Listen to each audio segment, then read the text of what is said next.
Assalamualaikum warahmatullahi wabarakatuh.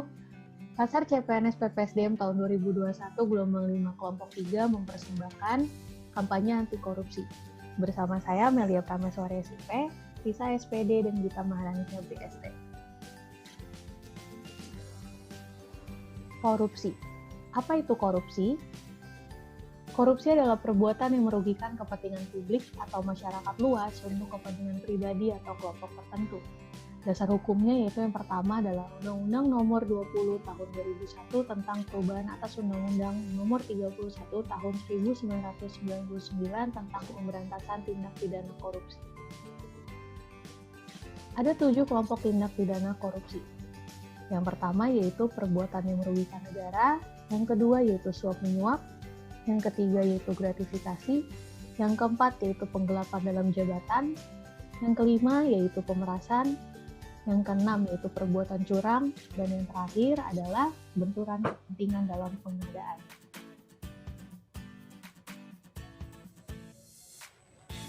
Kondisi korupsi di Indonesia. Indonesia masih menjadi salah satu negara yang memiliki masalah terbesar di bidang pemberantasan korupsi. Faktanya, indikator korupsi di Indonesia semakin memburuk. Hal ini terlihat dari menurunnya skor Indeks Persepsi Korupsi IPK Indonesia pada tahun 2020 yang dikeluarkan Transparency International (TI). Negeri ini hanya mengantongi 37 poin, lebih rendah 3 poin dari tahun 2019. Dari 180 negara dunia dalam penilaian TI, IPK Indonesia bertengger di peringkat ke-102 pada tahun 2020. Masifnya praktek korupsi di Indonesia tidak terlepas dari peran birokrat atau penyelenggara negara. Seorang PNS harus mempunyai nilai-nilai dasar anti korupsi. Yang pertama, jujur. Kedua, peduli. Ketiga, mandiri. 4, disiplin. 5, tanggung jawab. 6, kerja keras.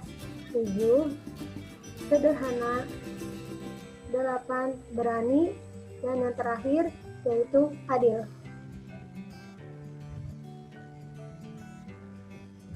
Berikut terdapat 6 poin mengenai dampak terjadinya korupsi.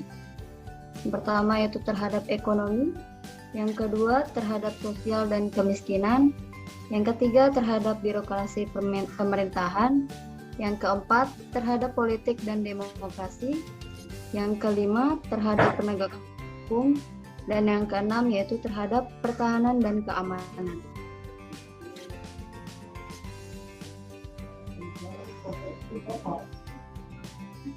Sebagai ASN, kita mampu berperilaku sebagai anti korupsi, diantaranya sebagai berikut. Yang pertama, memperbanyak teman yang berperilaku positif. Yang kedua, membentuk keimanan dalam diri.